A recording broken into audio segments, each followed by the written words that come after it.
My Gavan and Melonine, and well met indeed. I'm Arahir Galadirthan, head of the modding team behind Divide and Conquer, and welcome back as we continue on as Dol Amroth in our very successful campaign against the Arden and Harad and Kand, who are all coming for us. Kand are now crossing over the mouths of the Adrian, where our army is about to push out and hopefully probably take Barad before we knock on Tirathoros' door, because Kand might go for Gondor, so we've always got that in our back pocket.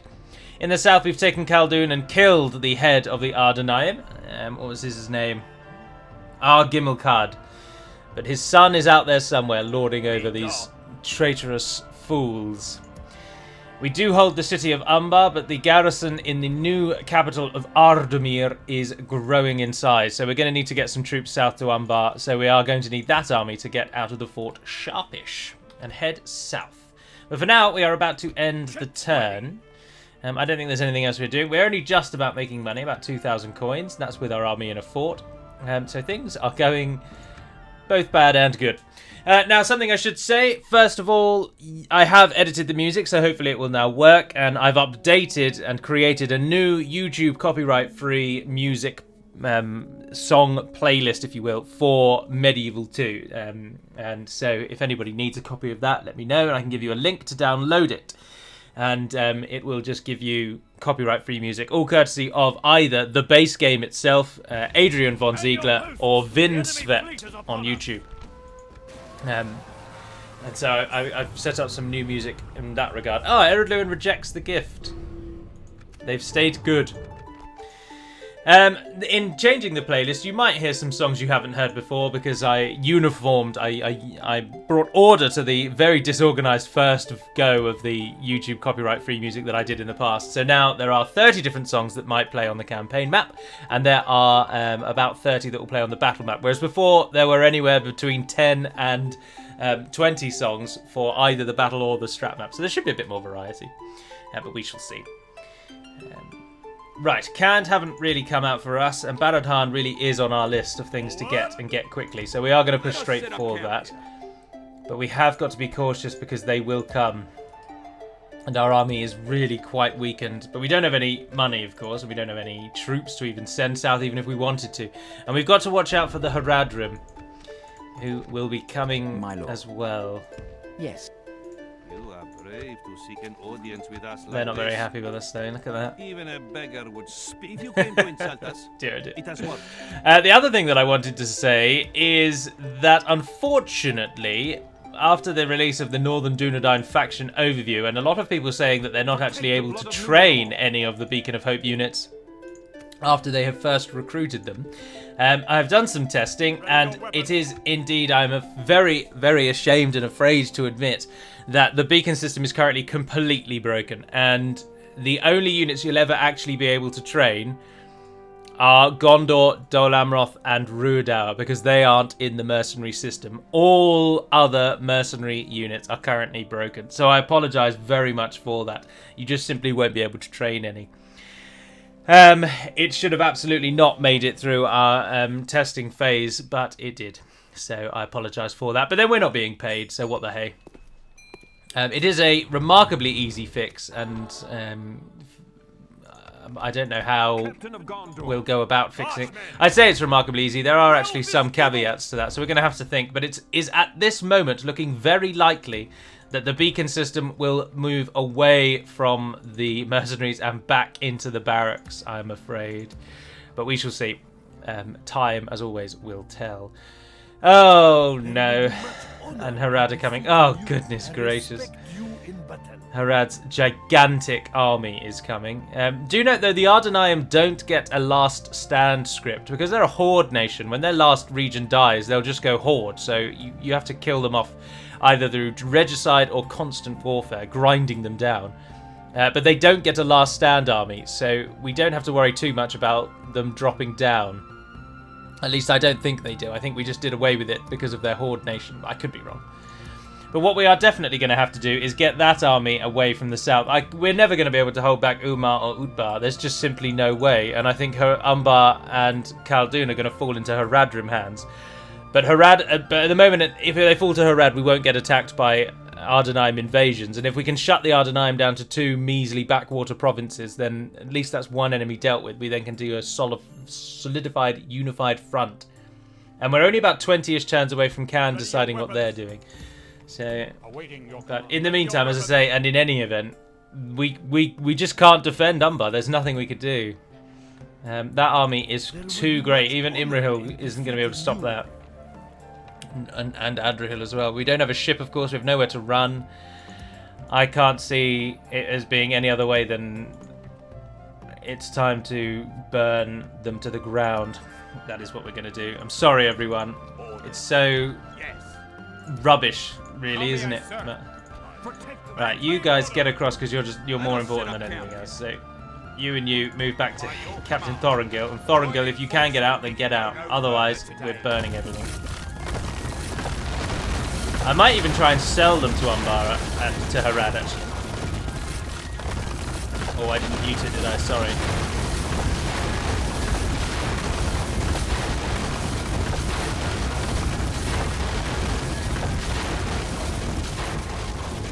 I got about 10 grand back for that, which is nice. How about ceasefire, trade rights, map information, and I'll give you Umbar and Khaldoon. Because I really don't want them to go to the Ardenheim. And could you give me like 10 grand? Would that work? Ah, still generous. Yes! I accept. You bring words Perfect. with me. Farewell, my lord. Right. Captain of Gondor. So Baradhan, we'll converge on Baradhan and we'll take that back. We brought ourselves almost down into the clear in terms of financial prosperity.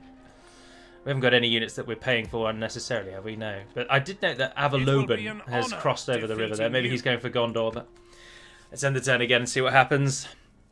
The Ardenheim's entire force is either in Gobel Mirlond or in Khaldoon, far in the south. We've managed to force a ceasefire with Harad, but that will not last. They will attack us. I have no doubt about that. But we need to get our troops out of their land because we're antagonizing at the moment. I'm happy to be attacked by Harad and Khand and to fight both of them if I can fight them at a solid line, if you will. So if we can fight them up at the mouths of the Anduin, then I'm all right with it. But as it is at the moment, trying to fight 3 nations in 3 places, it's just not worth it. Oh, but we do have a chance of getting Baradhan without having to actually fight there. And Lord Azruban is the faction heir. That's interesting. Oh, note, for example, right now, this is a new battle setup song I chose. It's from the base game, and I thought it was quite good. That army is awful. And will not be able to do anything against us. Azruban, not much better. Although I do note he's bringing Gondor militia against us.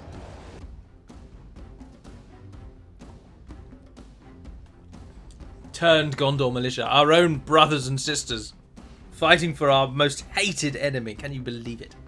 I'm also thankful for all of the suggestions about Dol Amroth and what can be done. And it seems that the problem with Dol Amroth, which is something of a bigger problem with the mod's current state, is that it's very hard to make money in Divide and Conquer at the moment. And where before it was ridiculously easy to make money, the changes that we have incorporated to try and worsen that state seem to have had perhaps a little too profound an effect. So we need to assess how the ease of making money, and that is the state of Dol Amroth should hopefully be covered and rectified, improved, better word, through that rejiggling of finance. Because it seems at the moment that Harad being, or the Dol Amroth being up against 3 enemies isn't in itself completely unwinnable, because you do outclass all 3 of them. The problem is that you just simply don't have enough money to get the troops that you need to keep fighting all 3 of them, and that's the problem. The 3 enemies is inherently a good idea because Dol Amroth is such a powerful faction. So it's almost like they need those 3 enemies in order for the campaign to not be a cakewalk. But we need to give Dol Amroth more money in order to actually deal with the 3 enemies. That's the real problem. I'm not overly concerned if rushing Umbar is a very prevalent tactic and people frequently do it. That's fair enough. It is a good and advisable tactic. And we probably will make rushing Umbar much harder. But if we're going to make rushing Umbar harder, we have to do something about the general state of the finances of Dol Amroth, so that you can fight all three nations and possibly get raided by an enemy that you now can't rush. If that will make sense. So that's the probable view that we're going to take. And as I say, that's for all factions. There seems to generally be quite a problem with making money across the board. And governors are now so important and yet quite hard to come by that we just need to increase the ways that you can make money. So that's what we'll look to do. Now, obviously, they attacked us, so we're happy to just sit here and wait, to be honest.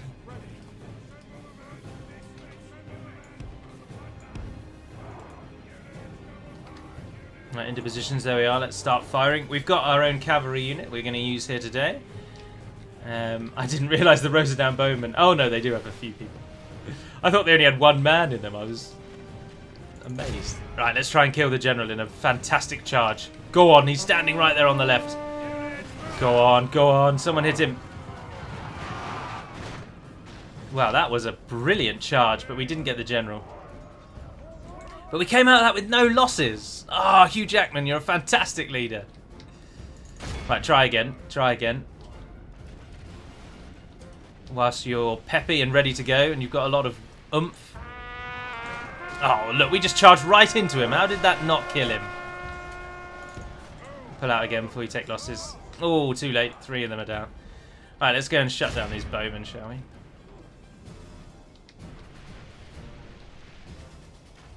Khand have decided they're going to let the Arden deal with this. Right, stop firing. Don't waste yourselves anymore. We need you for Khand. They've got more archers.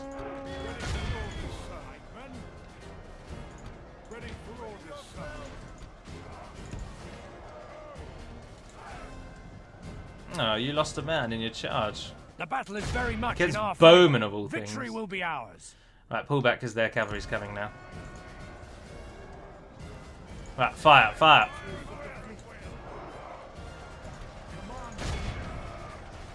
Now get ready to face the steppe tribesmen. You turn and face, and you let's start walking out.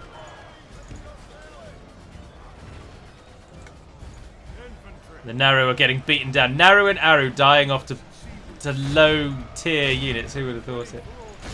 There's Arden territorial guardsmen. The Gondor militia seem to have already died. If they even had Gondor militia in the first place, actually.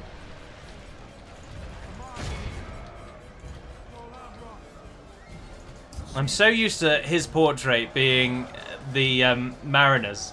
Using him as a spear unit seems wrong.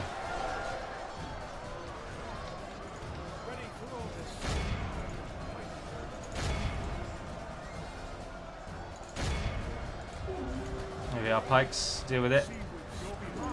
The territorial guardsmen are running, so let's get our normal guardsmen in. Royal Swan Guard, go out there and hit those bowmen. Shoot those marauders. They're standing on a lot of enemy units.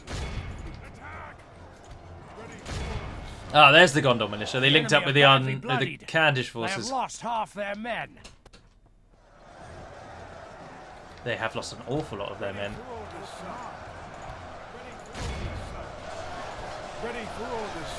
Our Pikes trying to assemble into a wall. Probably not the best bet, actually, because now they can get easily flanked.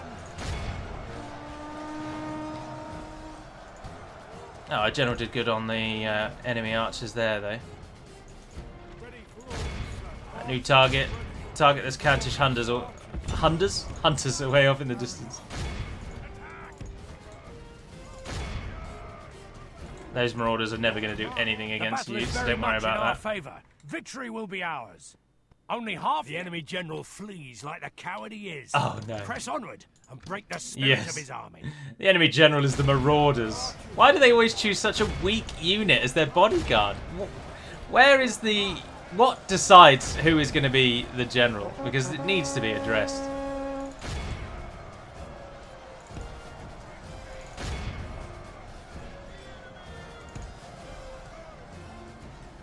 Just keep harassing. Keep those going on those. I need to get you around the back, actually, if you wouldn't be so kind. There we are. Come and hit these Gondor militia. Traitors! Proper traitors! The enemy general. Without him, his troops will lose their will to fight. Ah, yes. Lordus Reuben has died.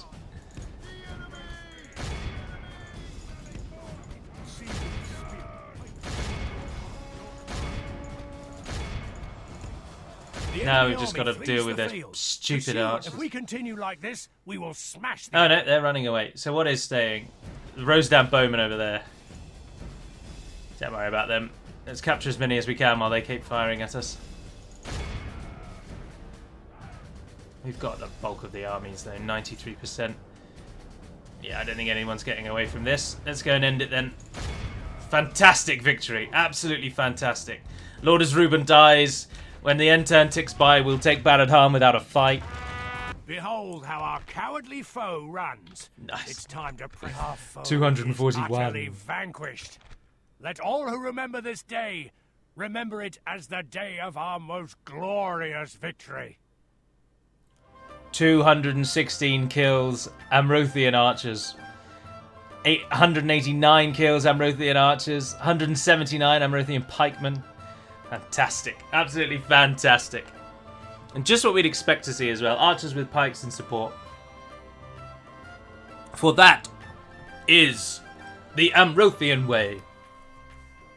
Although, to be honest, I always think of Dol Amroth being, in Divide and Conquer, as a very pike-famous faction. But they only actually have one pike unit. It's just because you get it so early on that it's a unit you use so much that you then start thinking in your mind that you're a pike-facing faction.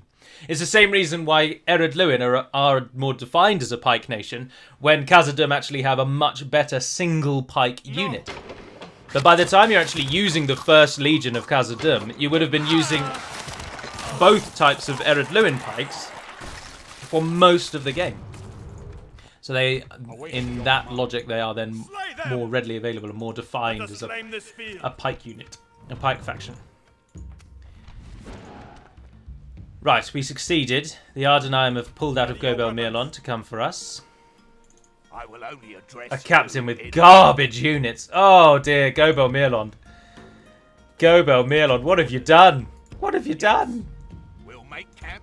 That army is atrocious. Imrahil would have a field day killing all of that. So we're going to siege them, sod it. Let Captain Urizir attack us. And hopefully if he doesn't, Thorongil will get there next turn as well, which is just a nice little boost. We'll take Barad on the next turn with only Archer Militia as a garrison. I think we've got, to coin a rather crude phrase, we've got the Ardenaim by the balls and they have no hope against us. There I was fearing the large garrison they were getting, and look at it, it's just crap. It's utter crap. Imrahil could take every single one of those units down, I expect, without taking maybe more than 4 or 5 losses. That's just ridiculous. But it's Harad, of course. The sleeping giant is now left to slumber, but it will not be snoozing for long. It'll rise again. We've got to be ready. Canned is not a problem. Early game canned is just trash. Garbage trash. So pathetically poor that we don't even need to worry. They're like a gnat on the windscreen. But when you've got 20 gnats on the windscreen and then suddenly you can't see the truck coming towards you, it creates some problems. And that's why you've got to try and keep canned at bay, despite how easy it is to beat them. You've got to keep them under some kind of check so that you're ready for when Harad rises up. Because unless you charge, everyone who plays Dol Amroth almost certainly charges the Ardenaim first. Because then you stop the invasions on your heartland. It makes sense. Why would you not do it? No one really charges Harad first. There's no reason to. Orders by your command. But if you do charge Harad first, then of course the Ardenaim would be the sleeping giant. Because if you let them get up to their mid-tier units, they will be a bit of a trouble. Did you all just realise that was Khan Arkish? The Khan himself has come to try and stop us. And he does actually have a sizable little force there. We don't really want to... No, yes we do. Yes we do. Right, let's take Barad. Let's take it quickly. 146. They've got some reinforcements from somewhere. Oh, more Gondor crap that they've brought from the island. How easily are our people betraying us? This is ridiculous. It is, of course, because we didn't put any culture requirement in for the Arden subjugation system. Because we wanted you to be able to train the units. I am all about choice in my modding decisions, I have to say. I'm, for example, with the Reunited Kingdom, I'd have the Reunited Kingdom as an option in the first 20 turns. I'm outvoted on that, but that would be my choice. Any of these types of systems whereby you train other nations' units, I would always have them as readily available as possible, on the basic presumption that most of these units you get very late in the game. So what does it matter? If you're getting them at sort of 100+ turns, you've almost certainly won the campaign already. So why do we want to then artificially nerf you? You just want to have fun with the cool looking units. Of course you do. And I think the same thing with the subjugation system. Also because Gondor Militia and Archer Militia, although actually that's probably not a good example because Gondor Archer Militia, Cavalry Militia and Militia is better than the Azrazair offerings for the Ardenayim. So them fielding their army with Gondor Militia as an early tier is actually really useful for them and quite annoying for us.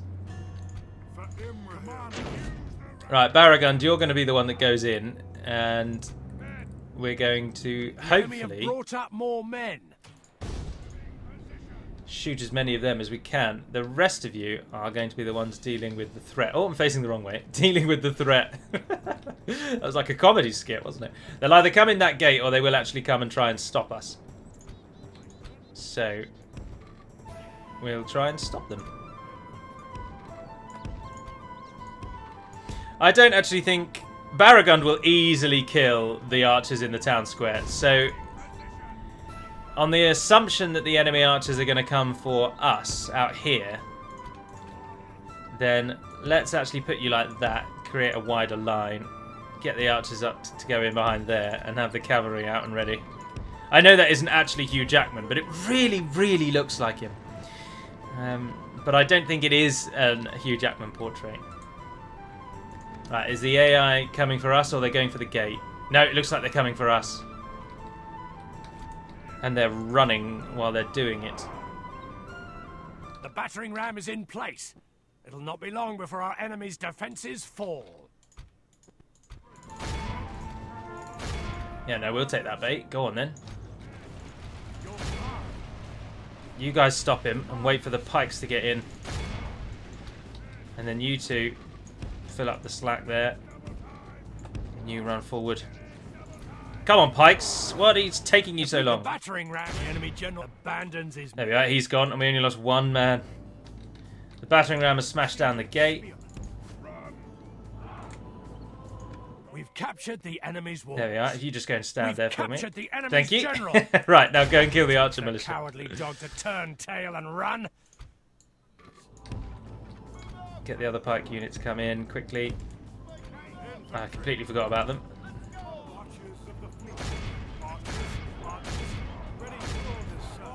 Ready for orders, sir. Dol Amroth. Damn right, lads. Pikes down. Brace yourselves. Everybody's ready. Oh, they don't have any archers. I thought they were archer militia, but no, they're territorial guardsmen, aren't they? Baragund, how are you doing? Baragund, you've stopped and you've just let them shoot you. Are you aware of that? Go on, go and get right in amongst them. Make them stop shooting. There we are.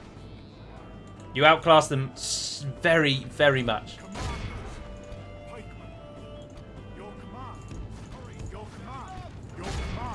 The battle is very much in our favour. Victory will be ours. Change targets. Everybody shoot those territorial guardsmen. Only half the enemy force remains. He'll capture those.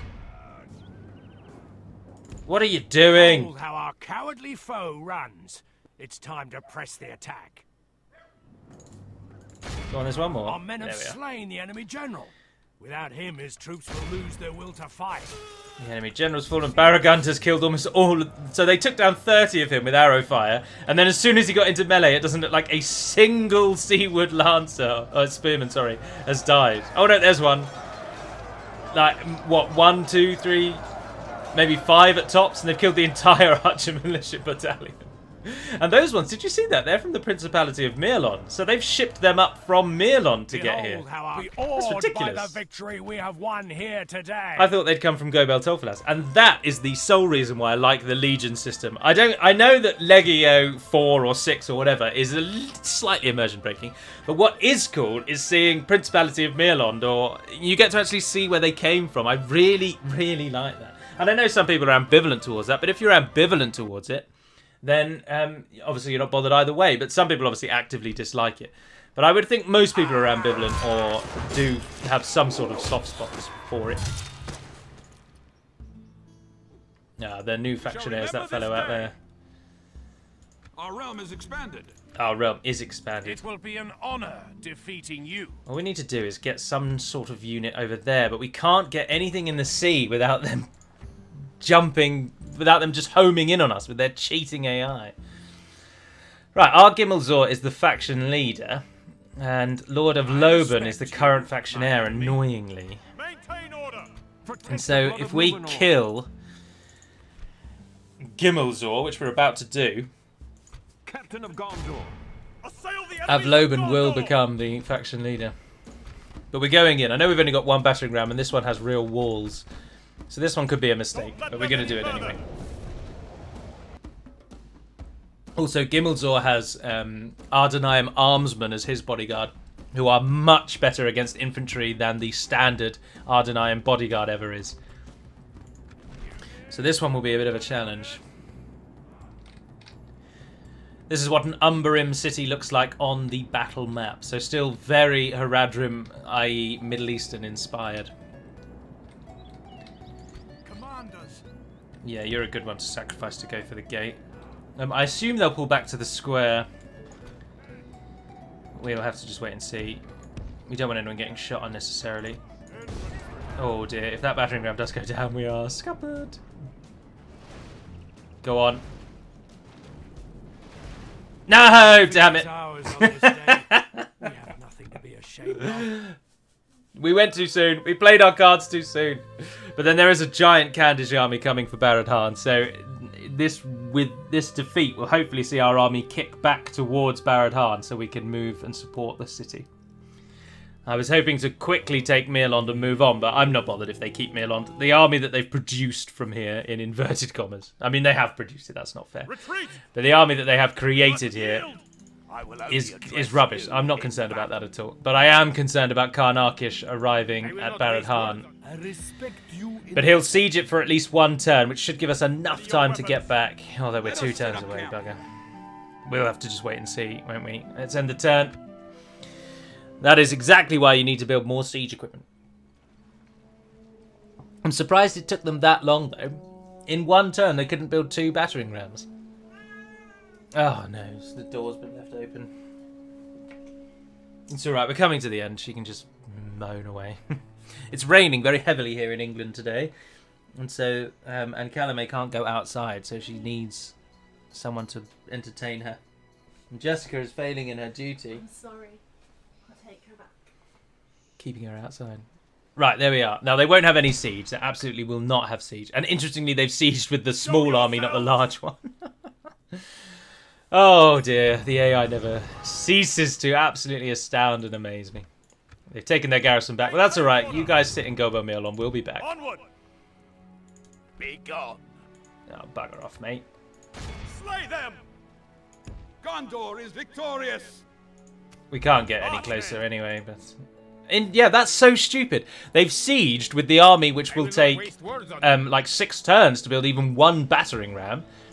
Our walls are okay, so they're not going to be getting in straight away. And Karnakish hasn't joined in. Oh, look how trash your army is, Cam. Oh, dear. Dear, oh, dear, oh, dear. The beauty of the Candish roster is that if the general theme of the UI is brown, you know that you're up against their early tier garbage. And it's only when it starts getting silver and black that you've got to worry. But that army is terrible. Marauders are just... They might as well not even be present. 3 attack, 5 defense. Like, what is that? 1 pike unit would have a field day with all 5 of them. And happily, we have 1 now full-strength pike unit backed up with 5 archers. They're not coming through that wall anytime soon. And don't Nimrodel Mariners play stakes? No. Who's our stake placing unit now? I don't actually know. Something in the Tirathayar. Do we even get stakes? We probably don't. But we will have to defeat them, annoyingly, because they won't run away. Oh, those... Oh, that's the Territorial Guardsmen. I thought they were our guardsmen in their get-up, but they're Protect not. the blood of Numenor. Should we actually see how good our auto-resolve is? We can reload it if we want. We can save scum. Sail the enemies of Gondor! 48 men lost. Dear, oh dear, we'll be auto-resolving a lot more. That's perfect. Destroyed them! Alright, we're on our way. So, oh, we should have stayed on the bridge. Should have stayed on the bridge. Damn it, damn it, damn it, damn it, damn it. And actually, the army in Barad Khan is much better suited to killing Khan Arkish, provided he assaults them. But he won't, because that unit will not have a battering ram enough in one turn. So we're safe in there for the moment. But what I am going to do is end the episode there. So thank you very much for watching, if indeed you have. If you do know of anyone, or just you yourselves, want the YouTube copyright-free playlist for the game, which is obviously the much better way to have the music, then do let me know and I can just give you a link. Or no, scratch that. I'll just put a link to download it in the description of the video, so you can just download it. And you just have to unzip it and then copy the data folder over your own data folder and overwrite whatever it asks you to. And that's going to be it then. So thank you very much for watching if you have. And thank you for all the ongoing support and suggestions. And please accept my apologies for the Northern Dunedain fiasco. We will have it resolved in time. But that time will be... remains to be seen. For now, Navarne den Pedabad Melonin, and farewell.